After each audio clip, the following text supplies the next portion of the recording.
कल हमने दुरुस्वामिनी नाटक की जितनी व्याख्या की थी, आज उससे आगे हम चलते हैं। कल हमने देखा था कि किस प्रकार कुबड़ा, बोना और हिजड़ा आपस में वार्तालाप करते हैं और एक युद्ध करने के बारे में कहते हैं। परंतु कहते हैं जो कुबड़ा है, उस बोने ने उसको हेमकूट बनाया हुआ है, उसके ऊपर बैठा हुआ है। उसी प्रकार से वे अपनी तालियां पीटते हैं और अपनी अपनी कार्यविधियां करते हैं। उनको देख कर के जो रामगुप्त है वहाँ पर आते हैं और उनका कुबड़ा है, जो बोना है उसका कान पकड़ के बाहर निकालने की बात कहता है। दुरुस्वामिनी उससे बड़े क्रोधित होती है और कहती है कि आप किस किस का कान पकड़ कर बाहर निकालोगे, क्योंकि यहाँ पर तो जैसे जहाँ पर भी देखती हूँ, जिस ओर संकेत करती हूँ, सारे के सारे बोने या कुबड़े या नपुंसक ही नजर आते हैं। रामगुप्त कह रहे हो दिग्विजय सुन, और हिजड़ा ये बातें सुनकर के ताली पीटता है। दुरुस्वामिनी शोभ और घृणा से मुंह फेर लेती है। शिखर स्वामी के संगे से दासी मदिरा का पात्र लेकर के आती है। उसे देखकर प्रसन्नता से आंखें फाड़कर शिखर की ओर अपना हाथ बढ़ा देता है। अमात्य, आज ही महादेवी के पास में आया और आप ही भी पहुंच गए। वह एक विलक्षण घटना है। पात्र लेकर पीता है। इस प्रकार करते करते उन आपस में बातें करते हैं। शिखर स्वामी रामगुप्त से माफी मांगता है। दूत तो अवध्य होता है, इसलिए उसका संदेश सुनना ही पड़ा। वह कहता था कि सकराज ने महादेवी दुरुस्वामिनी का को भेंट रूप में, उपहार रूप में रुकर दुरुस्वामिनी की ओर देखने लगता है। दुरुस्वामिनी सिर हिलाकर कहने की आज्ञा देती है। विवाह सम्मत शीघ्र हो चुका था। बीच में ही आर्य समुद्रगुप्त की विजय यात्रा में महादेवी के पिता ने उपहार में उन्हें गुप्त कुल में भेज दिया, इसलिए महादेवी को वह पाना चाहता है। रामगुप्त कहता है कि ऐसा क्या कहते हो माते, क्या वह महादेवी को भी मांगता है? इस तरह दुरुस्वामिनी से रामगुप्त इन घटिया बातों को सुनकर के बड़ी दुखी होती है और शिखर स्वामी रामगुप्त बताता है कि महादेवी के साथ साथ वह जो सामंतों की स्त्रियां हैं उनको भी मांगता है। रामगुप्त ठीक ही है, जब उनके पास सामंत है तो उन लोगों के लिए भी स्त्रियां चाहिए। क्या वह सच है कि महादेवी के पिता ने पहले सकरात से इनका सम्मत कर लिया था? यह शिखर स्वामी कहते हैं, इस बात का तो मुझे पता नहीं। इस तरह इस प्रथम संभाषण के लिए मैं कृतज्ञ हूँ महाराज, किंतु यह भी मैं जानना चाहती हूँ कि गुप्त साम्राज्य क्या स्त्री संप्रदान से भी बड़ा है? मैं क्या कहूँ? शिखर स्वामी कहते हैं कि महारानी मैं क्या कहूँ, शत्रु पक्ष का यही संधि संदेश है। स्वीकार न हो तो युद्ध कीजिए। शिविर दोनों ओर से घिर गया है, उसकी बातें मानिए या मरकर भी अपनी कुल मर्यादा की रक्षा कीजिए। कोई दूसरा उपाय नहीं है। तो क्या मैं राज रामगुप्त की महादेवी नहीं हूँ? क्यों नहीं, परंतु रामगुप्त ने ऐसी कोई प्रतिज्ञा न की होगी। मैं तो उस दिन द्राक्षों में डुबकी लगा रहा था। मैं तो शराब के नशे में, मदिरा के नशे में डूबा हुआ था। और पुरोहित जो यज्ञ कर्मकांड करता है, न जाने क्या क्या पढ़ दिया होगा। उन सब बातों का बोझ मेरे सिर पर नहीं। यह तो हुई राजा की व्यवस्था। अब सुनो मंत्री महोदय क्या कहते हैं। शिखर स्वामी, ये जो पंक्तियां हैं इसमें ये व्याख्या के लिए बड़े महत्वपूर्ण है और परीक्षा की दृष्टि से भी महत्वपूर्ण है। मैं कहूँगा देवी, अवसर देकर राज्य की रक्षा करने वाली उचित सम्मति देना ही हमारा कर्तव्य है। राजनीति के सिद्धांत में राष्ट्र की रक्षा सब उपायों से करने का आदेश है। उसके लिए राजा, रानी, कुमार और अमात्य सबका विसर्जन किया जा सकता है, किंतु राज विसर्जन अंतिम उपाय है। इसमें जो कठिन शब्द है जैसे सम्मति सम्मति का अर्थ यहाँ पर आता है सलाह। क्या आता है? सलाह। उसके बाद विसर्जन। विसर्जन का अर्थ होता है त्याग। क्या होता है? त्याग।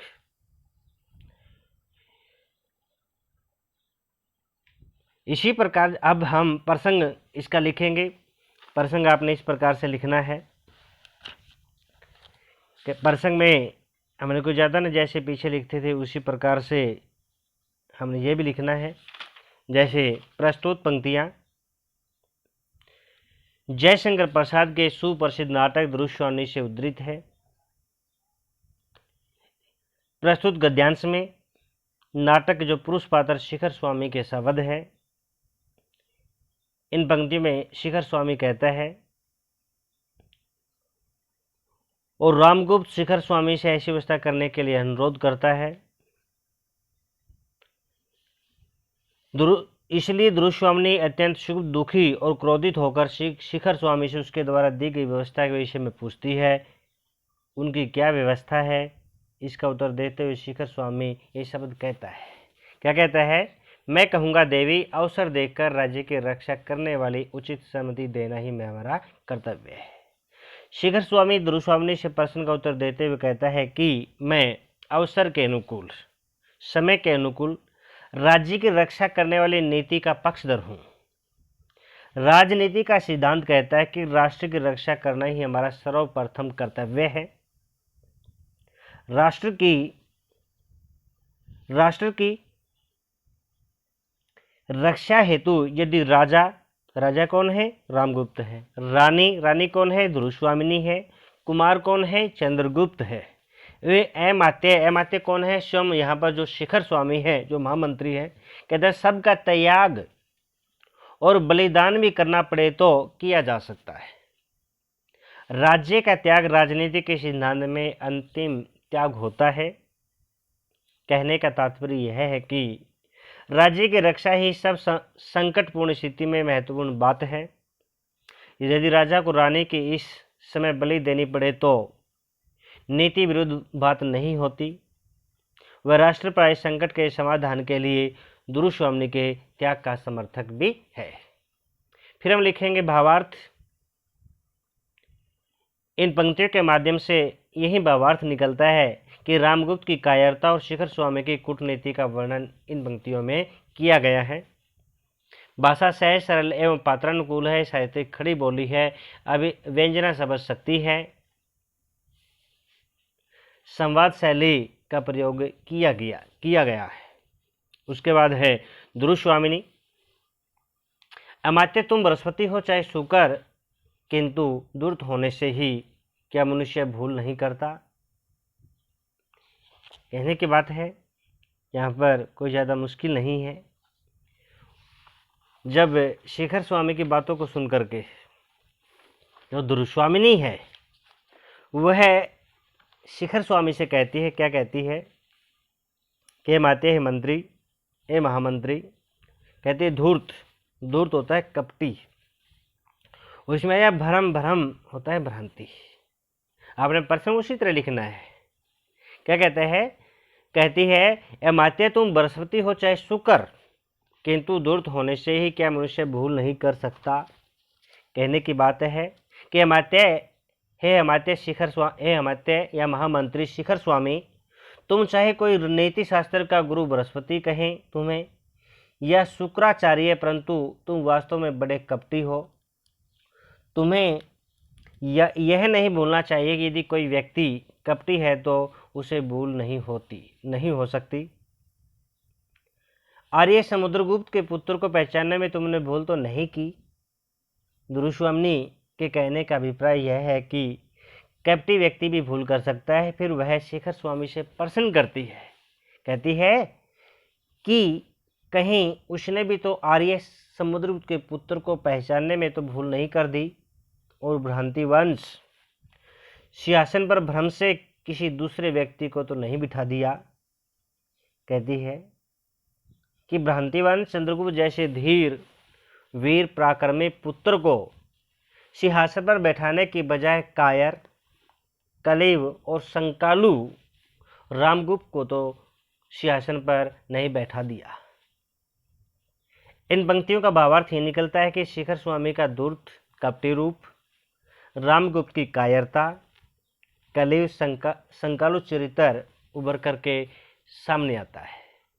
उसी प्रकार भाषा के बारे में लिखेंगे, उसी प्रकार गुणों के बारे में लिखेंगे, और उसी प्रकार शब्द शक्ति के बारे में लिखेंगे, और उसी प्रकार बिंबों का प्रयोग और शैली का प्रयोग करते रहेंगे।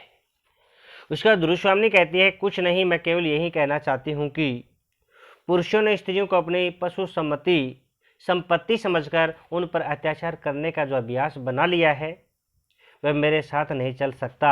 यदि तुम मेरी रक्षा नहीं कर सकते, अपने कुल की मर्यादा, नारी का गौरव, गौरव होता है मान सम्मान,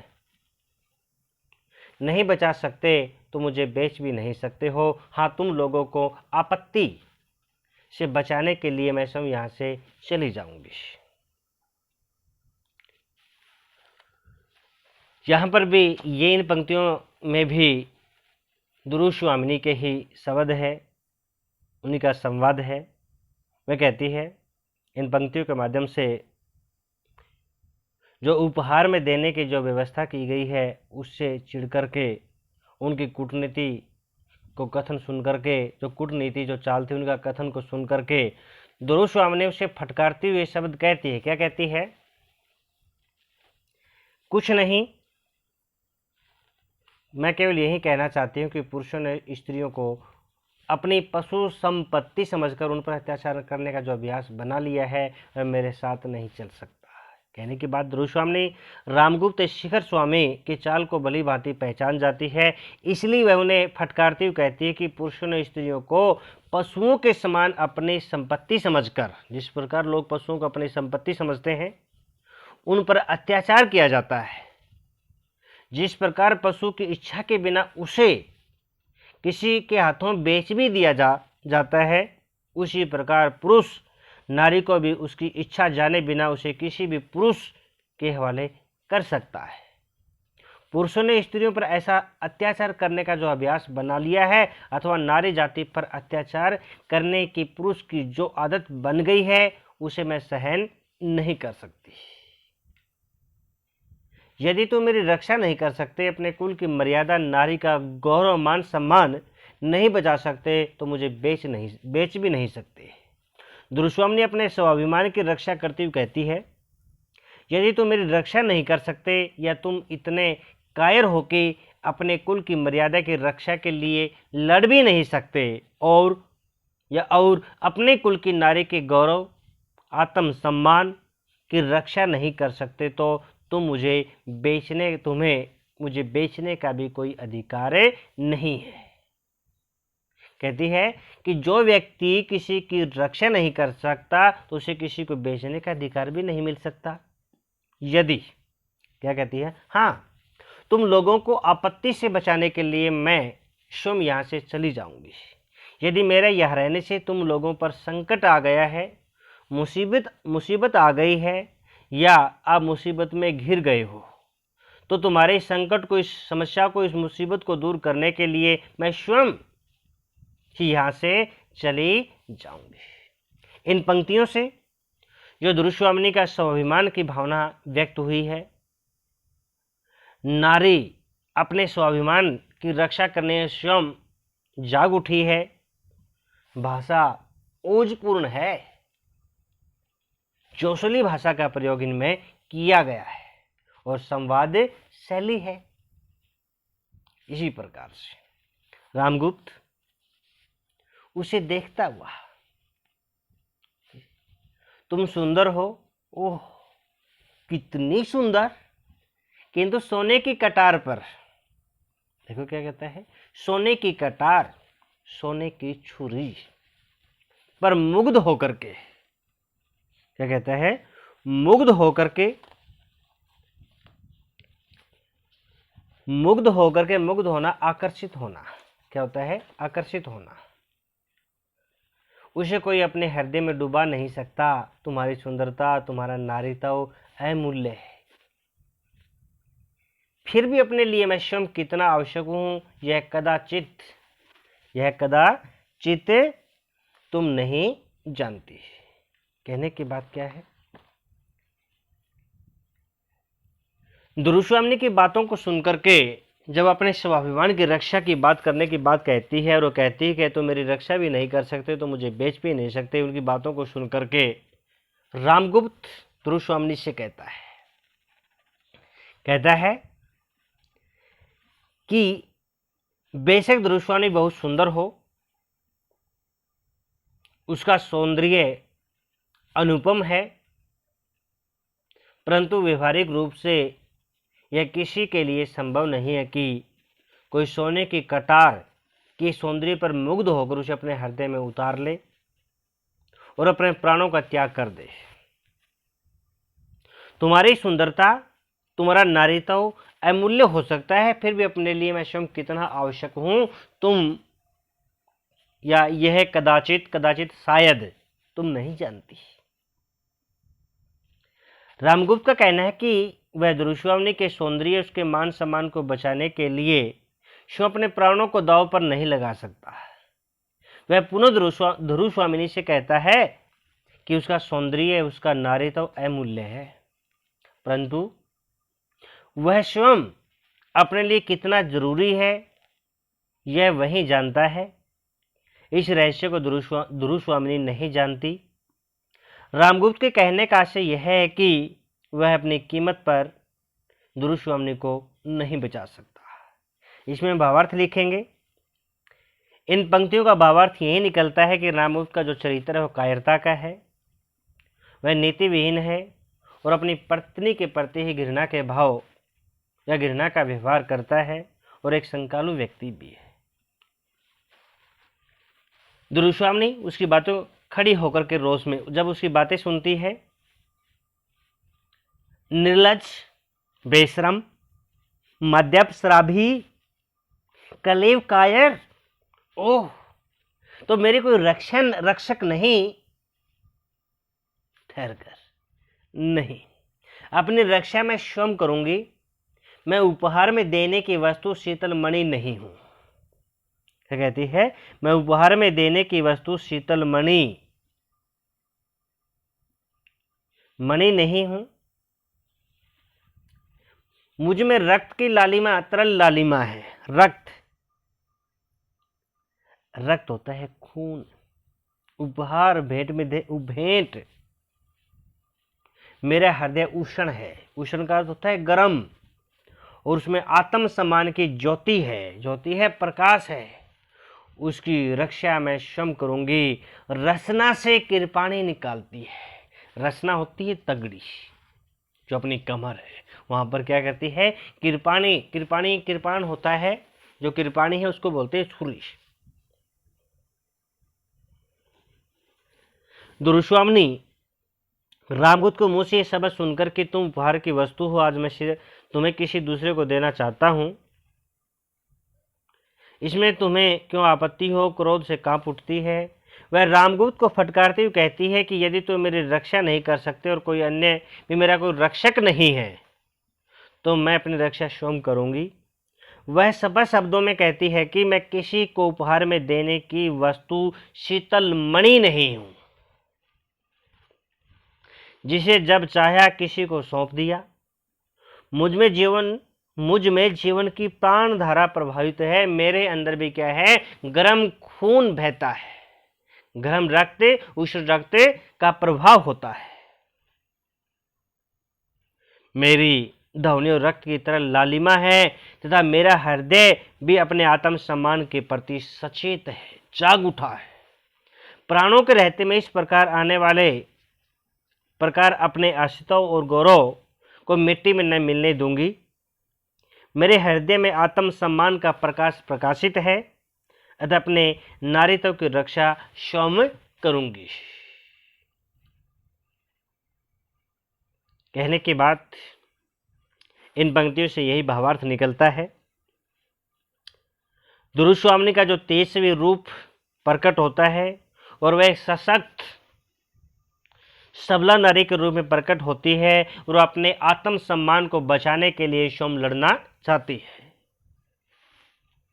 दुरुस्वामिनी, कुमार, इसी समय तुम्हें भी आना था, कहने की बात है कि यहाँ पर जब रामगुप्त और शेखर स्वामी के जो राजनीतिक व्यवस्था की गई है कि जो दुर्स्वामी है उसको उपहार में दिया जा सकता है, और जो उपहार में देने की बात कही जाती है तो दुर्स्वामी बड़े जोश में आ जाती है, बड़े क्रोधित हो जाती है। क्रोधित होते होते वह जब रामगुप्त तो खरी खोटी सुना करके जाती है तो वह मरना चाहती है। मरना चाहती है अर्थात अपनी जब रसना से कृपाणी निकालती है, कृपाणी को दे करके, उस छुरी को दे करके रामगुप्त डर जाता है। भागो भागो चिल्लाने की हत्या हत्या की आवाज़ करता है। उसी आवाज़ को सुनकर के, उसके शोर को सुनकर के वहाँ पर चंद्रगुप्त प्रवेश करता है। चंद्रगुप्त दौड़ करके आता है। तब वह चंद्रगुप्त से बातें करती है, कहती है कुमार इसी समय तुम्हें भी आना था। शकुन देखती हुई मैं प्रार्थना करती हूँ कि तुम यहाँ से चले जाओ। मुझे अपने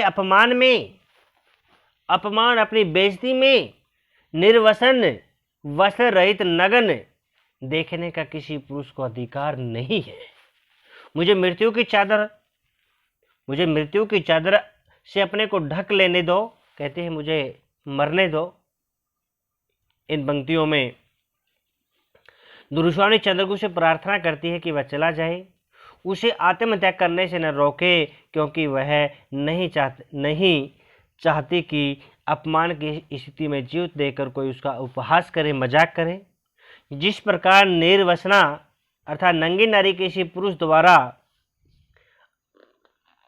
अपना देखा जाना नहीं सह सकती, उसी प्रकार अपमान की इस घोर नग्न अवस्था में किसी का उपस्थित होना उसे बहुत ही असहनीय है। अतः वह निवेदन करती है कि वह उसे मृत्यु रूपी चादर द्वारा अपने अपमान के कलंक को छिपा लेने दे, उसे बातें नहीं करे। यहाँ पर इन पंक्तियों में जो दुर्स्वामिनी है, इसमें इन पंक्तियों के माध्यम से लेखक ने भी यही बताने का प्रयास, आत्महत्या करना पाप है, कायरता समझा जाता है। किसी को भी आत्महत्या नहीं करनी चाहिए। अगर कोई मुसीबत है, मुसीबत का अपने सशक्त किसी माध्यम से या शक्ति के द्वारा उसे उसका मुकाबला करना चाहिए, उसका सामना करना चाहिए। इसलिए लेखक कहता है कि आत्महत्या करना एक कायरता की निशानी या पहचान होती है। भाषा भी सरल है और साहित्य खड़ी बोली है। तत्सम शब्दावली की प्रचुरता है। प्रसाद गुण देखा जा सकता है और व्यंजना समझ सकती है। व्यंग किया गया और संवाद शैली का प्रयोग किया गया है और अनुभूतिपूर्वक भीम का भी प्रयोग इसमें देखा जा सकता है। आगे व्याख्या बेटा कल पढ़ेंगे। आज हम इतना ही पढ़ते हैं।